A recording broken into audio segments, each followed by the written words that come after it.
Tadi ilmu. Sesungguhnya manusia itu hatinya mati kecuali mereka yang berilmu. Sesungguhnya mereka hatinya mati. Manusia itu mati. Manusia itu hatinya mati kecuali mereka yang berilmu. Kecuali mereka yang berilmu. Dan sesungguhnya orang yang berilmu itu Iya. bodoh kecuali mereka yang beramal saleh.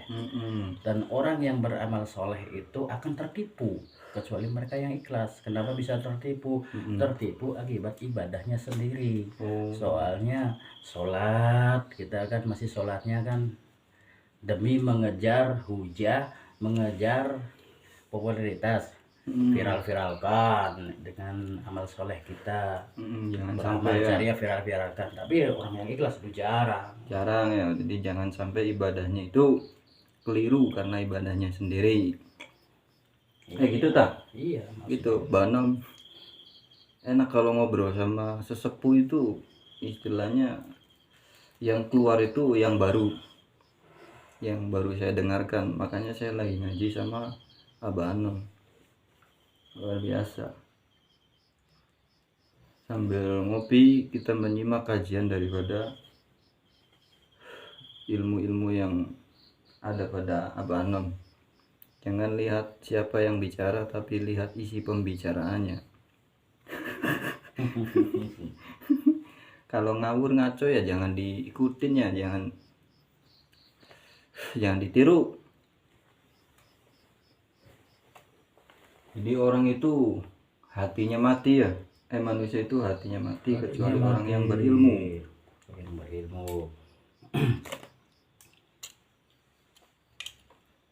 Jadi kita ini memang harus belajar menghidupkan hati ya. Sesuai yang dikatakan oleh Al-Habib Abdullah bin Alwi Al-Hadam dalam kitabnya Risalatul Mu'awarnah. Beliau berkata, masalul ladina yabkuruhu robahu waladina yabkuruhu robahu masalul hayy wal mayyit. Nah, perbedaan orang yang hidup dan orang yang mati adalah dengan amalan dan zikirnya. Kalau orang yang asal hidup tanpa zikir, berarti itu orang mati. Jadi bisa dikatakan dengan bangkai hidup yang berjalan. Makanya orang yang hidup sesungguhnya hatinya mati karena mereka nggak mau zikir. Karena as-sholatu li zikri. Nah, as-sholatu li zikri itu adalah zikir gitu. Berarti orang yang kosong itu berisi itu kosong ya. Jadi hidupkan, belajar menghidupkan hati dengan cara berzikir. Berarti sebenarnya kita hidup seperti Larry. Kalau dalam SpongeBob kita hidup seperti Larry. Ini kita lagi ngobrol live. Tapi mohon maaf ini ya maksudnya mohon izin saya live, bukan lagi. Barangkali ada kata-kata yang manfaat, maksudnya buat kita ini bareng-bareng belajar intinya, karena kan kita katanya bukan orang yang bisa kan dalam ibadah, lagi pada belajar ibadah. Jadi kita orang al-fakir, orang bodoh, gak punya apa-apa dan gak bisa apa-apa kan begitu, semuanya atas izin Allah ya. Jadi kita bertemu juga atas izin Allah. Sampai di sini di Kuningan, Jawa Barat. Saya dari Cirebon. Waduh, kaya ya. Jadi orang yang tidak berzikir layaknya orang yang mati ya. Mati. Bangkai hidup yang berjalan di atas bumi karena tidak mengingat Allah gitu ya. Tidak mengingat Tuhannya yang menciptakan kita. Itu para sedulur. Ya saya juga sambil ngopi nih loh. Cur mana ya?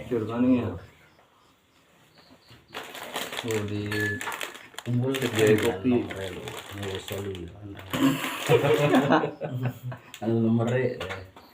Jadi udah disediakan kopi oleh Abang, karena orang yang menyediakan sesuatu istilahnya entah makanan minuman untuk tamu itu luar biasa, menghormati lah istilahnya. Itu ada kajiannya juga ya? Ada. Karena kopi bisa membawa kita dalam suatu itu pengingat kita kepada yang Halik. Kita lagi lupa sama yang menciptakan kita, begitu kita ini menunggu kopi, kita baca Bismillah. Nah itu kan disebutkan dalam asma Allah. Kita ingat jadi berzikir. Ngaranya zikir kopi, filosofinya kopi gitu. Kalau santri nggak ngopi jangan jadi santri. Oh, jadi apa? Santri mah harus ngopi.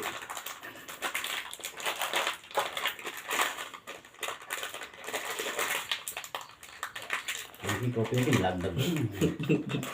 Kalau Ayo beli gelem kopi.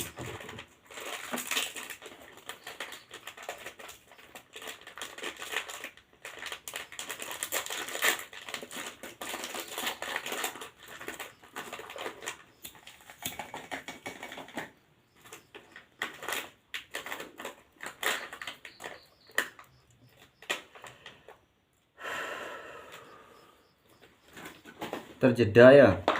Iya, terjeda bikin kopi.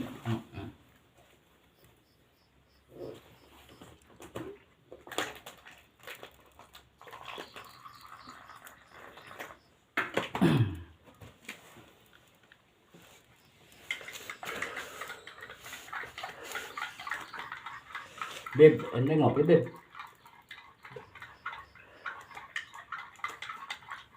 Ada Habibnya ini di sini lagi duduk ngobrol bareng.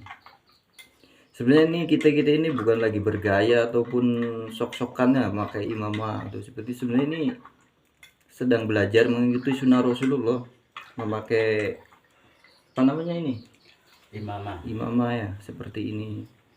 Ada geng, kamari geng, kumpulan di saat waktu malam minggu acara Rotibul Hadad yang dibahas lagi pahala terus. Katanya orang sholat berjamaah 20 derajat pahalanya, ganjarannya. Nah, kata saya bilang kalau mau mencari pahala udah cukup sholat pakai sorban. Pakai sorban itu sholat sunnah 2 rakaat pakai sorban lebih baik daripada sholat 70 rakaat enggak pakai sorban. Itu lebih baik. Karena ada kitabnya. Kalau kita nggak tahu kitab, buka Google. Ada tuh Google. Iya. Google gue menerangkan sama. Google Buka, ada Google kan susah tuh. Buka kitab. Nah, karena nggak tahu kitabnya di mana, buka aja Google. Sholat pakai imamah atau sorban itu 2 rakaat lebih baik dari sholat berjamaah 70 rakaat. Tuh Google yang berbicara. Lalu kitab-kitab mungkin Google. Tanya Google. Tapi Ustadz ngejawabnya angker. Oh ya, itu mah sunnah kan beda.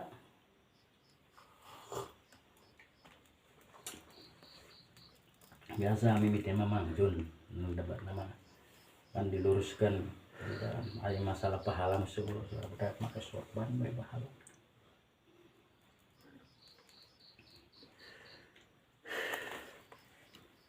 Jadi kita ngebahasnya pahala ya, surga neraka. Seandainya pahala surga neraka itu tidak ada, terus kita ini ibadahnya buat apa? Jadi apakah ibadah kita ini karena mertua, karena pacar, karena tetangga, apa maksud yang lain? Apa karena nggak enak sama mertua kita ibadah?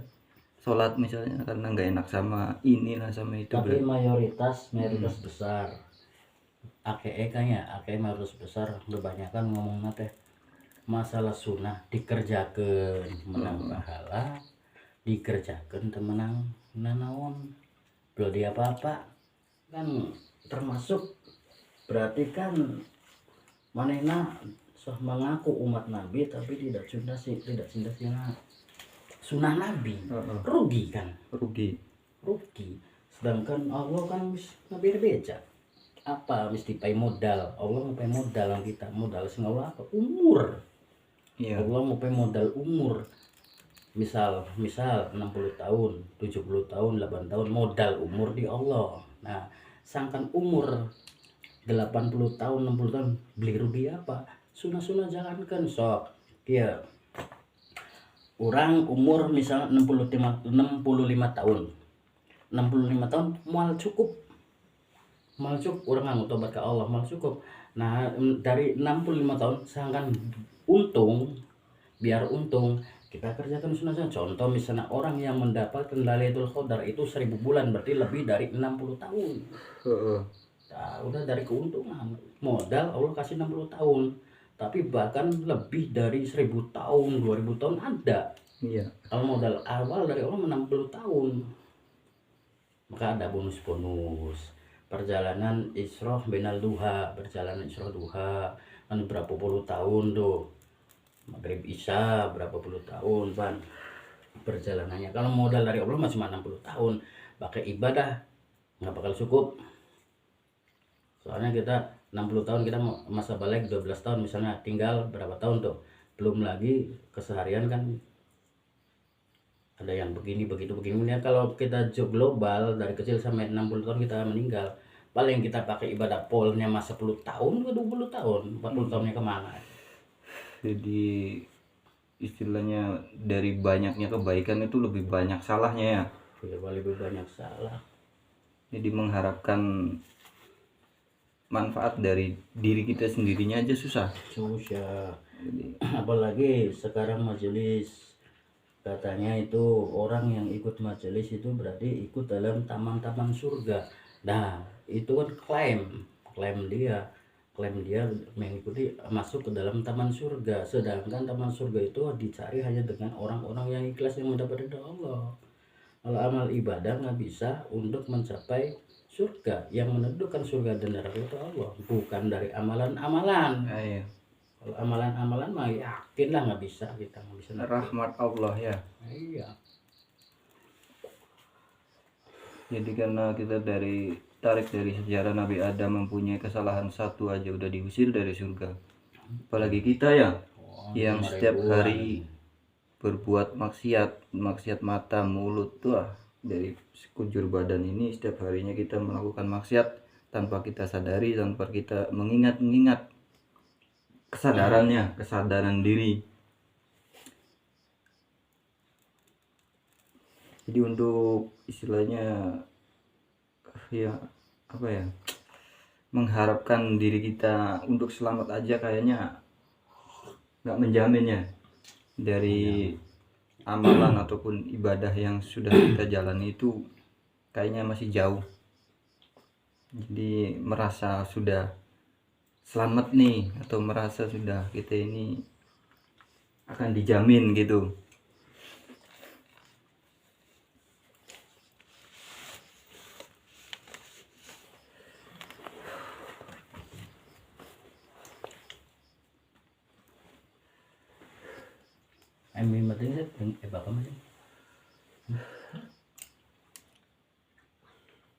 Mungkin sang pemberi cahaya ini sudah kecapean tangannya, jadi kita berhenti aja